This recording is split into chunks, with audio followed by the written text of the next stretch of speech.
Greetings, gamers, HNSN, and today is a very big day, and that is because on February 26, 2011, the Nintendo 3DS was released in Japan, and it became definitely one of the most popular handheld platforms of all time, and one of my personal favorite handheld consoles of all time. And it was definitely a really amazing console. Um, and and and for the first half of the 2010s, basically before the Switch, this was basically the handheld console to own. And if you're a PS Vita fan watching this, you might disagree with me, I guess. So fight me, Vita fans.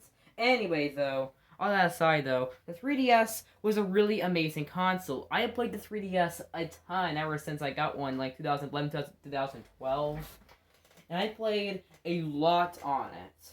So today I want to go through basically like a retrospective video about the console, talking about what was good about it, what was bad about it, what great games it had, what was good about the hardware, what made this so special, what made it such a masterpiece of a handheld console. Let's talk about it. Starting off with the design, of course.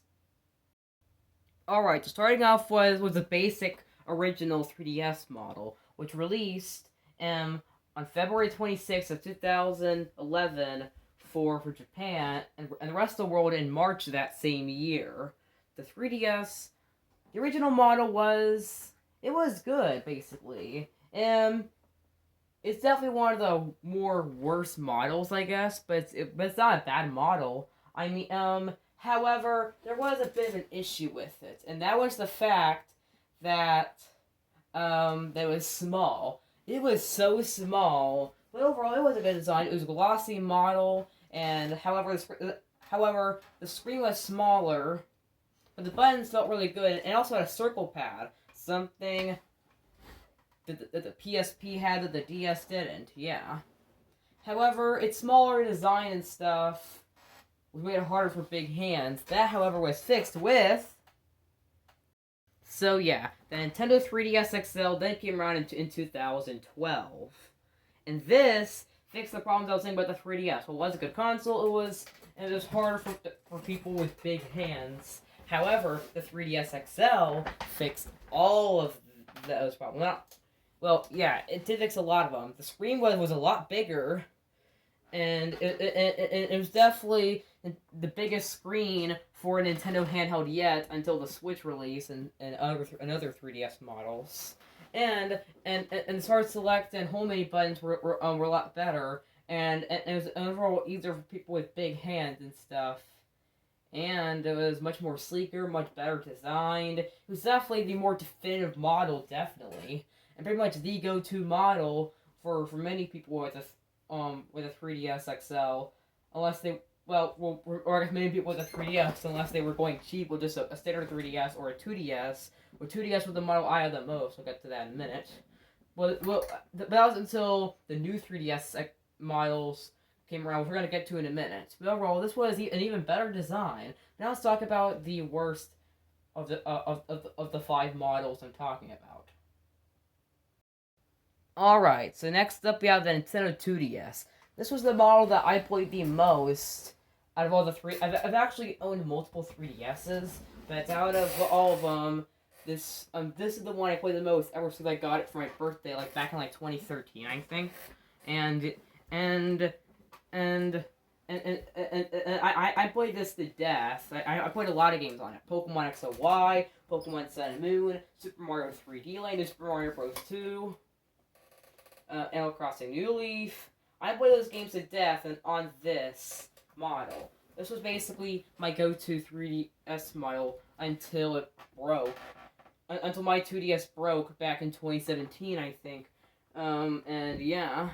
And but all that aside, though, what did this console have that made the worst of the five 3DS models? Well, it was flat. That makes it way less durable and easier to break. And but if they didn't care about the 3D, then this was the model to go, I guess. But at least the buttons were laid out in a good way. And if you're on a budget, basically, then this was I guess the model to go. But now let's get to a bigger one. Alright, so next up we have the more powerful models. This was basically the Xbox One S and X, but for the Nintendo 3DS, because there was three new models. As they were more powerful, some games ran better on them. But what's also cool too is some games also took use of a second circle pad, which many people were sad it wasn't included, so Nintendo made this like Circle Pad Pro access 3 that was used on games like Kinikers Uprising and Majora's Mask 3D. I'm pretty sure Smash Bros. Used it, and a few others. And I know the Monster Hunter games used them, originally the Circle Pad Pro was like a separate item, but they bundled it in here as a little C-stick thing for the new 3DS, and it also had ZL and ZR buttons. So that was pretty cool. And the buttons were placed out much better on these new models. And they have built-in amiibo support on the original 3DS models, and on the original 3DS, the original 3DS XL, on the original 2DS, they had to use like an NFC reader add-on, but they haven't built in this time. And that was honestly pretty interesting. But they made 3 versions of these. They made 3 versions. It was the original new 3DS, the new 3DS XL, which was the new 3DS but bigger, and in July 2017, months after the Switch was released, came the new 2DS XL. Overall, I'd say the best 3DS model is the new 3DS XL, but and if I'm recommending to a newcomer, I would say get a new 2DS XL or a new 3DS XL. First of all, we're gonna talk about the new 2DS XL. That model overall had really good design. The top screen looks kind of like a phone in a way, but all jokes aside though, the buttons were placed in new spots, and it's basically everything. The new 3DS and the new 3DS XL added, but it just didn't display games in 3D. We'll get to that in just a minute. And yeah, if I rate the models from worst to best, I'd probably go with at the top new 3DS XL, then new 2DS XL, then new 3DS, then the regular 3DS XL, and then I go with the standard 3DS, and then the 2DS last. So yeah, there were some good models. Now let's get into something else now. All right, so let's talk about a big. Let's talk about a big gimmick the 3DS had, and that was the 3D. Yes. Yeah. If you've been to a movie theater before, we might have seen a movie in 3D and stuff. Well, the 3DS decided to take that and put it in the console, but with glasses free. It was a big feature. I never really used the 3D much, but it was definitely pretty cool, I guess. But now let's talk about the games the 3DS had. Alright, so let's talk about the launch games now. The 3DS overall was a pretty lackluster launch. Another way it really was Pilot Wings Resort, which was basically that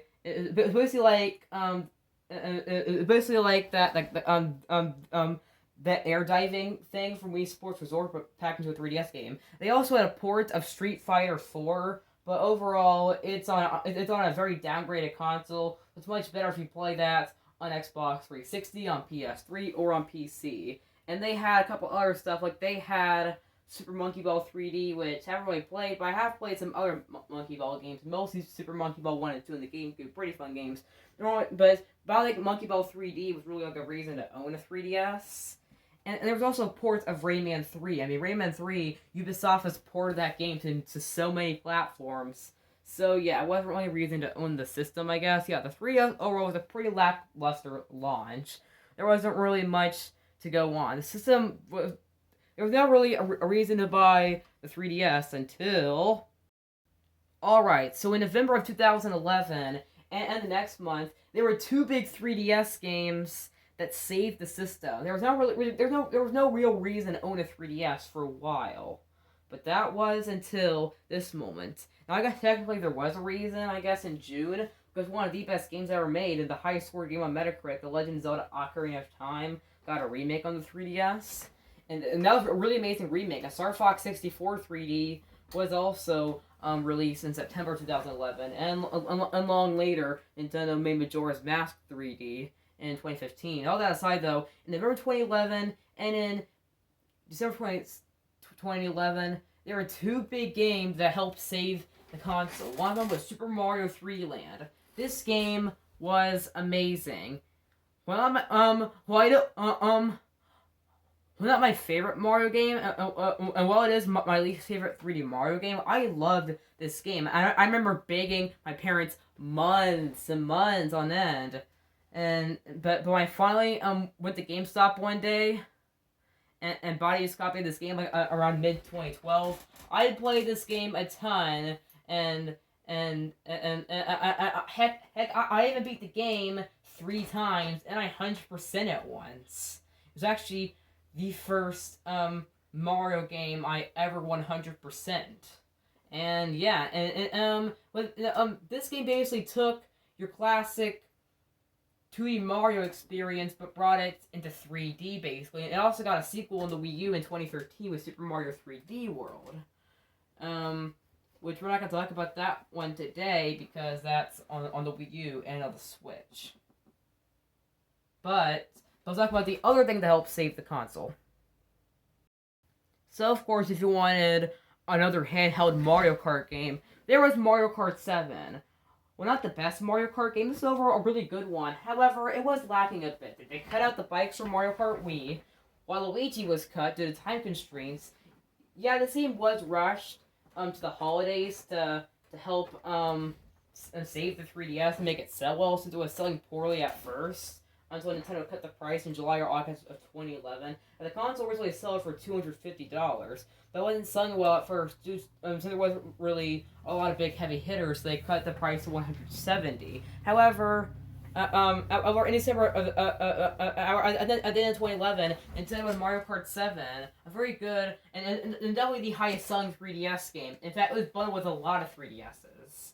And this wasn't really one I played until the later years, but it was still a very fun game, honestly. But now let's get on to the two big hits of 2012. Alright, so while alright. So while Super Mario 3D Land was Mario's big game on the 3DS and Mario's first handheld exclusive 3D game, there was, however, a 2D Mario game, Super Mario Bros. 2. People love to hate on this game, but I defend the Super Mario Bros. Games a lot. This was the game I played a lot. I never 100% it, but I played this game a ton. I put about 50 hours into it. And it was overall a very fun game. People like to hate on it due to it being repetitive with the coin collecting, I guess. And the generic level design and its unoriginalness, but I don't really mind that. But I'm not going to go too in-depth because I've already made a video defending the Super Mario Bros. Series, so I'm not going to go in-depth with that. But anyway, though, this was overall a very fun game, and I really had a lot of fun with it. And the coin collecting was overall pretty fun, but now let's talk about a game that really disappointed me. Alright, so when Paper Mario Sticker Star first got announced, when I first heard about it, about a month before its release, I got excited. So 2 years later, I got it for Christmas, I played it, and I thought it was okay. But over time, I think I've realized that it's not really for me. Heck, I could go by far and say that I hate Paper Mario Sticker Star. Sticker Star is a really bad game. This game really let me down, and it made me feel very skeptical about Paper Mario. And this game took everything that made the wonderful RPG series great and made it not an RPG. I understand Nintendo wants to basically kind of make a game that's more appealing for those who aren't into RPGs. But to be fair, about 80% of the Pokemon players don't even know that it's an RPG. I mean, RPGs don't have to be Final Fantasy or Dragon Quest or Shin Megami Tensei to be an RPG. It can be Pokemon. It can be Paper Mario, well, at least the first 3 games. It can be Mario and Luigi. But what's bad about Sticker Star? Well, the gameplay sucks. It's completely linear. In the worst way possible. And they made levels. And they took out everything that made the previous games wonderful, especially the first 3 games. I mean, I loved the originals, variety of how it portrayed the Mushroom Kingdom in an RPG world. The Thousand Year Door had such an amazing story, and yes, I actually prefer it to Super Paper Mario's story. And I love Paper Mario: The Thousand Year Door. It's one of my favorite RPGs of all time, and its world is just really amazing. It has a really amazing story. And don't get me wrong, I do love Super Paper Mario's story. However, but what I like best about it is its interesting characters and stuff. And everything. Super Paper Mario changed for the good. It turned the turn-based experience into an action RPG with platforming at the same time. I liked it because it was still an RPG. It was just an action RPG, not a turn-based RPG. This game didn't really feel like an RPG at all. At all. And I hated that. Super is a really... not Super. Sticker Star is a terrible game. And the sticker collecting, I didn't really have fun with the battle system. And here's the thing, you don't get like any rewards when you fight and stuff. You don't level up. And it's all about puzzle solving. That's fine, but they do it in some like the worst ways possible. Yeah, I hate Sticker Star. I plan to do a video later on about the modern Paper Mario games. So let's move on. Alright, so there was Kinikers Uprising. And Dude recently made a video on this game. This was even made by Masahiro Sakurai, the creator of Super Smash Bros. And Kirby. This game, it's a pretty fun game. I've only played like the first few chapters of it, but it's before I've played, I really enjoy it. However, there was one small problem with this game, and that was the controls. But let's move on. Alright, so next here's a game that I played the heck out of. That is Animal Crossing New Leaf. I love this game a ton. I played it all the time before New Horizons release. This was one of my go-to 3DS games for a while, and for good reasons. I mean, and it took Animal Crossing to the next level since it become the mayor. And this game was definitely overall a really good experience. So yeah, and this was the best Animal Crossing game before New Horizons. So now let's talk about some RPGs on the console. So yeah, the Nintendo 3DS had a lot of RPGs, especially JRPGs, which is short for Japanese RPGs, I guess. And there was definitely a lot. The ones I played the most of were the Mario and Luigi series. And I first got introduced with the series with Mario and Luigi Dream Team, a very good, but also very long game that focuses heavily on Luigi, as this game focused a lot on Luigi and dreams. You got to go inside of you got to explore Luigi's mind, basically. It was overall a really fun game. One of my favorite Mario and Luigi games, that's a really good one. Even though I never went back to finish this until 2020 after Alpha Dream went bankrupt. But before they went bankrupt in 2019, they also made 3 other Mario and Luigi games on there, including one other original game and 2 remakes. The first was Paper Jam, which was basically a combination of Mario and Luigi and Paper Mario, and they also remade Super Saga and Bowser's Inside Story. However, I want to talk about Nintendo's other first-party RPG series I played a lot of on the 3DS. So yeah, the 3DS was also a Pokemon machine. Pokemon had a big role in the 3DS with spin-offs, but also 4 really good pairs of mainline games. First, there was X and Y, released in 2013. I never really played this until after Sun and Moon released, but this is overall definitely one of the best Pokemon games by far. As I put one to the next level because it was the first game of the series to have a simultaneous worldwide release, but it also had Mega Evolutions, it had full 3D graphics, and more. Too bad it didn't get Pokemon Z, as we never got like an enhanced port or something, or DLC like Sword and Shield did. But the other Gen 6 Pokemon game was a remake of Ruby and Sapphire with Omega Ruby and Alpha Sapphire. It's definitely a very good one as well. And they also had the 7th generation Pokemon Sun and Moon and Ultra Sun and Moon. set in the Alola region. The graphics were even better on them, and they ran even better, and they had even a lot of new qualities as well and stuff. Pokemon games on the 3DS were definitely very good. Now let's talk about even more RPGs. Let's talk about the third-party RPGs now. Alright, so if you wanted a classic RPG experience, like a very old-school JRPG, a game that plays like them, you had Bravely Default, which was a new IP from Square Enix and Silicon Studio, with these like new Brave and Default commands. They got like store attacks. I never played these games, but I'm interested in trying Bravely Default 2 on the Switch, which came out today. So yeah, that's pretty cool. It also had a sequel with Bravely Second End Layer, but there's also another really big third-party RPG that was 3DS exclusive. Well, if you wanted an RPG that had a much more darker story, and one that was much harder, one that focused heavily on demon collecting, well, then you had Shin Megami Tensei 4. I haven't played this one. In fact, I don't think I've even played a game by Atlas before. But I guess this is cool, and I guess it would be wrong to include it in the list of 3DS RPGs. Plus, you're still waiting for SMT5. I guess this is the game for you. There's also Apocalypse, I guess, a semi-sequel. So I guess that's cool. But let's move on from games. Well, actually, we have one more game I gotta talk about. One more big AAA game I gotta talk about. And that was Smash Bros. Super Smash Bros. Had never been on a home console before. And I bet fans always imagined how it could work. But Sakurai was able to nail it well.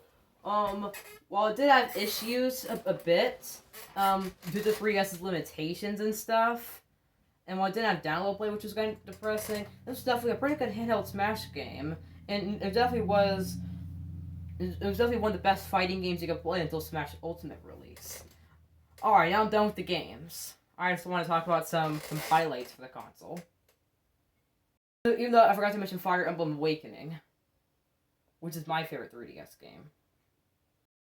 The Nintendo 3DS also had a really cool feature on it, and that was the Nintendo eShop. You know that the eShop you see on the Switch, the one you see on the Wii U, it started that trend. Well, it's not Nintendo's first digital game store, but it is definitely the biggest. But the eShop has been the go-to place for Nintendo digital distribution stores, kind of like the PSN store on PlayStation that started on the PS3 and the Xbox Live Marketplace that started on the 360. This was basically like that, but for Nintendo. And what's even cool too is that they also have Virtual Console back from the Wii. But this time it was NES games, Game Boy games, Game Boy Color games, and for the new 3DS models there was SNES games. So I guess that's cool. But now let's talk about something else cool. The Nintendo 3DS had a really big thing, and that was Street Pass. It was basically local communication features. We got to like locally communicate with people. You got to like different you got to play like mini game things, and it was basically like Nintendo's way of like local communications and stuff. And you got to play with mini games. You got to do things with Mii's. It was honestly it was really fun overall. The Free Pass was a big thing, definitely. So yeah. But now let's... Alright guys, that's actually it for this video. I just want to talk about some highlights and info about the 3DS system now that it's 10 years old. So that's it for the system. Let me know your thoughts on the 3DS, and if you ever owned one and what your favorite 3DS game is, let me know in the comments. What's your biggest memory of the 3DS? But as always, thank you guys for watching. See you guys next time. Remember to say subscribe, turn on the bell for notifications, like this video, comment your thoughts on this video, and your thoughts on the 3DS and stuff. And I will see you guys next time. Agent S out.